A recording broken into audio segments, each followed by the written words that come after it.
World War II was, in many ways, a direct and tragic continuation of the first. The unresolved issues and simmering resentments from the previous global conflict provided fertile ground for a new and even more devastating war to take root. The Great War's end in 1918, while celebrated with relief, left deep scars and a multitude of unresolved tensions across the European continent and beyond. The physical destruction was immense, and the psychological impact on the populations was profound. The Treaty of Versailles, meant to secure a lasting peace and prevent future conflicts, instead bred resentment and bitterness, especially in Germany, where the terms of the treaty were viewed as incredibly unfair and punitive. Germany was blamed entirely for the war, stripped of significant territory, both in Europe and overseas, and burdened with crushing reparations payments, designed to cripple its economy for decades to come. This national humiliation fueled widespread anger, a deep sense of injustice, and a burning desire for revenge against those perceived to be responsible. The economic fallout from the war was immense and far-reaching, impacting nations across the globe. This was further worsened by the devastating effects of the Great Depression after 1929, which plunged the world into a period of unprecedented economic hardship.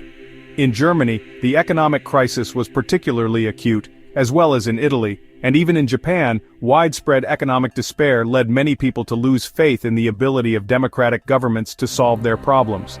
This disillusionment created an opening for extremist leaders, who promised radical solutions and national revival through authoritarian means.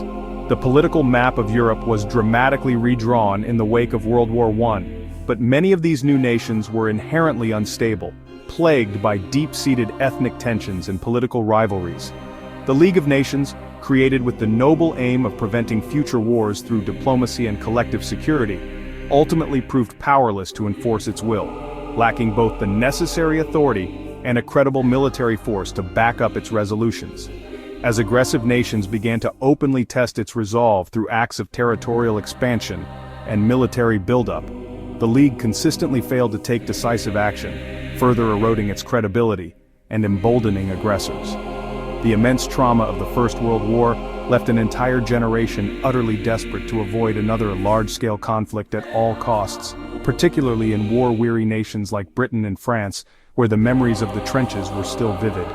This overwhelming desire for peace led to a policy of appeasement, a strategy of making concessions to aggressive dictators in the mistaken hope that it would satisfy their ambitions and ultimately prevent another devastating war. But appeasement only emboldened these aggressors, encouraging them to push further and demand more. The world's collective reluctance to confront growing threats and stand up to tyranny ultimately made a second, even more devastating global war almost inevitable.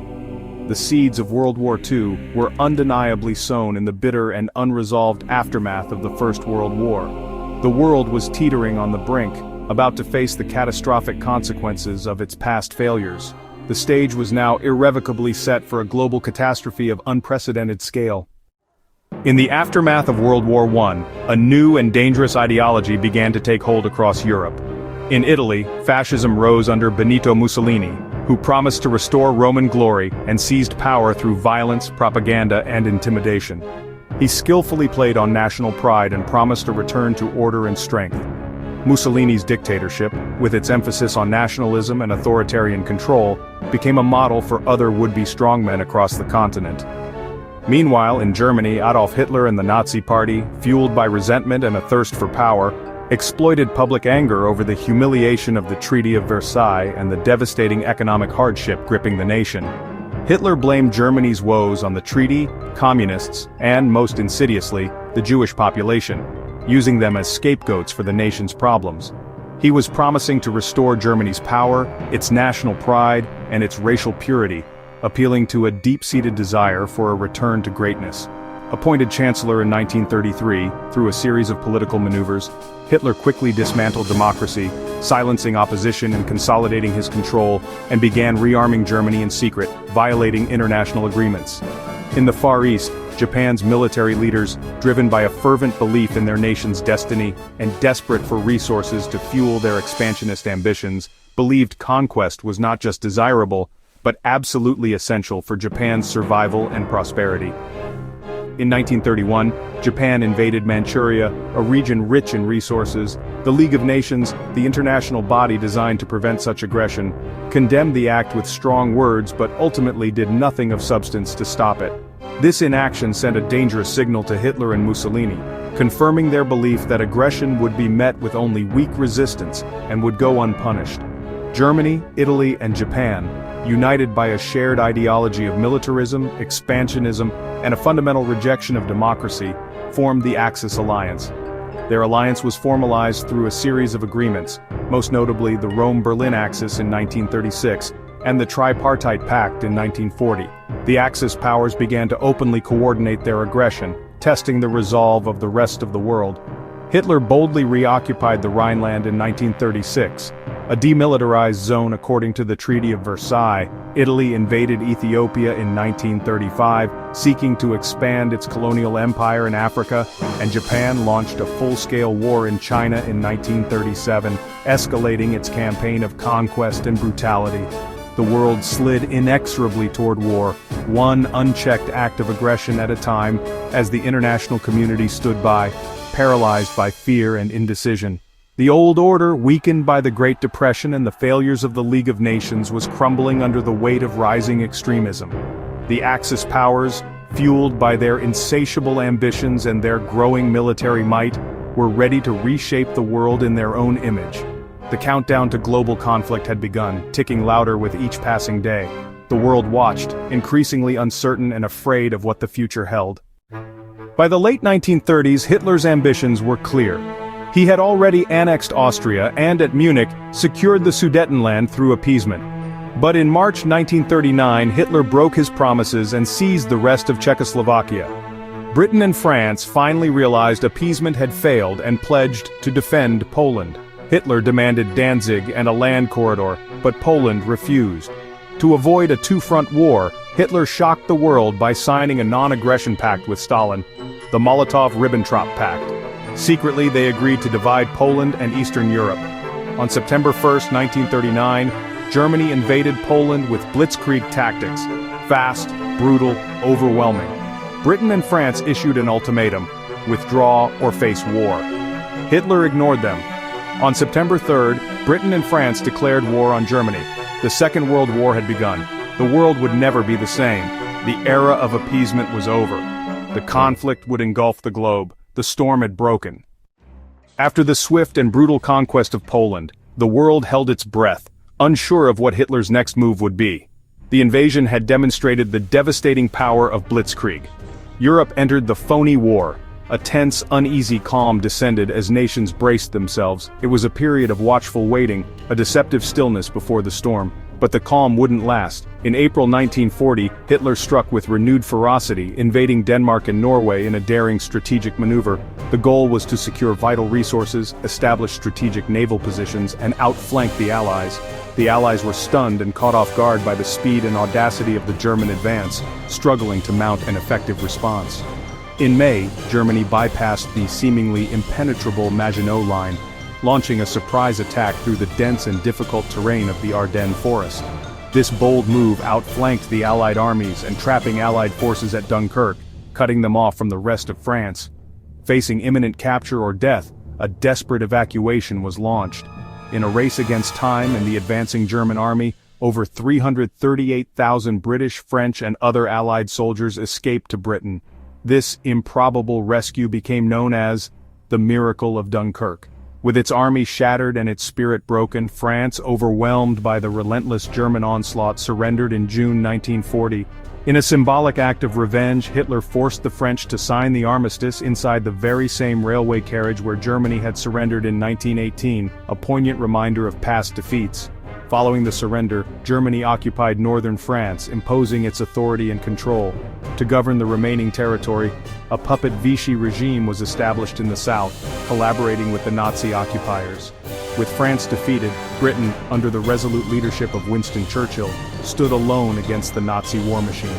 Emboldened by his successes, Hitler planned to invade Britain, Operation Sea Lion. But first, he needed to achieve air superiority over the English Channel and the British Isles. And so, the Battle of Britain began. The The Luftwaffe relentlessly bombed British airfields, aiming to cripple the RAF's ability to defend the country. They also targeted cities, unleashing a campaign of terror known as the Blitz. But the outnumbered and fiercely determined RAF fought back with unwavering courage and resilience. Unable to break the RAF's resistance by October, Hitler postponed the invasion indefinitely. Against all odds, Britain had survived its darkest hour, proving that Hitler's seemingly unstoppable advance could be checked. Despite this setback, the Axis powers seemed unstoppable, their reach extending across much of Europe. But even in the face of such overwhelming power, the tide of war would soon begin to turn, shifting in unexpected ways. The world held its breath, waiting to see what the future held as the conflict expanded beyond Europe. The fight for survival, for freedom, and for the very soul of humanity had truly begun. With Britain unconquered, Hitler turned east to his ultimate goal, the Soviet Union. In June 1941, Operation Barbarossa began, the largest invasion in history. The Red Army was caught off guard, suffering huge losses as Germany advanced. Meanwhile, in North Africa, British and Commonwealth forces battled Axis troops for control of the Suez Canal. In the Pacific, Japan sought dominance, clashing with the US over resources. On December 7, 1941, Japan attacked Pearl Harbor, crippling the US Pacific Fleet. The next day, the US declared war on Japan. Soon after, Germany and Italy declared war on the US. The conflict became truly global. The industrial and military might of the United States entered the fight. The balance of power shifted. The world was now at total war. 1942 marked the peak of Axis expansion and the turning point. On the Eastern Front, Hitler targeted Stalingrad seeking oil and a symbolic victory. The battle was savage. The city was reduced to rubble. In November, the Soviets encircled the German Sixth Army. Starving and freezing, the Germans surrendered in February 1943, a catastrophic defeat. Meanwhile, in the Pacific, the US Navy ambushed the Japanese at Midway in June 1942. American codebreakers turned the tide, sinking 4 Japanese carriers. Japan's naval power was broken. The US began its island-hopping campaign. Stalingrad and Midway shattered Axis momentum. The Allies seized the initiative. The war's outcome was now in sight. World War II was total war. Entire societies were mobilized. Governments controlled economies, directing factories to produce weapons instead of goods. Rationing and shortages became daily life. Women filled roles in factories and the military, challenging old gender norms. Civilians faced bombing raids, the Blitz in Britain, firestorms in Germany and Japan. Propaganda fueled morale and demonized the enemy. Children were evacuated, families separated, lives upended. The war left deep scars on every home front. Societies were transformed, the cost was immense. The world would never be the same. By 1944, Germany was being crushed from east and west. The Allies prepared Operation Overlord, the Normandy invasion. On June 6, D-Day, over 150,000 troops landed in France, breaking through German defenses. Paris was liberated in August. The Allies raced toward Germany. Hitler's last gamble, the Battle of the Bulge, failed, exhausting his reserves. Meanwhile, the Soviets advanced relentlessly from the east. In April 1945, the Red Army reached Berlin. Amidst the ruins, Hitler committed suicide. On May 7th, Germany surrendered unconditionally. May 8th was declared Victory in Europe Day, VE Day. Crowds celebrated, but the war was not over. Japan still fought on in the Pacific. One final terrible chapter remained. The world braced for the end. Even after Germany's defeat, the Pacific War raged. The US island hopped closer to Japan, facing fierce resistance. An invasion of Japan promised massive casualties. President Truman authorized the atomic bomb to force surrender. Hiroshima and Nagasaki were devastated in August 1945. The Soviet Union invaded Manchuria. Japan surrendered on August 15th, ending World War II. The war killed over 70 million people and revealed the horrors of the Holocaust. Britain and France's empires faded. The US and Soviet Union emerged as superpowers. The Cold War began dividing the world. The legacy of World War II still shapes our world today.